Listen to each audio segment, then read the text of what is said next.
Have you ever thought about that extra bedroom that's down the hall, what it's really costing you? You know, the one that used to be your child's room that turned into arts and crafts, then came possibly slightly an office, to then putting it, for example, as a treadmill in there that's gathering dust. You know what I'm talking about. Or maybe it might be a couple of them, not just that one. What you really need to be aware of is what those rooms are actually costing you, the ones that you're not using. Because every single month you are paying for the utilities for all of that extra space, the property taxes, the maintenance on the house overall, including the roof, because of that size space. So whether you're using those rooms or not, they do cost you every month. And that's something you should seriously take a look at when you are now thinking about, is it time to downsize? Will it also help you downsize the expenses that are coming out of your pocket every month? So if you're living in just one part of the house,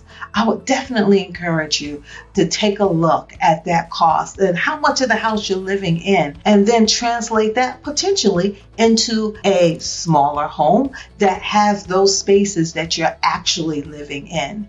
If you would like to know more information about, well, how do you really assess the cost?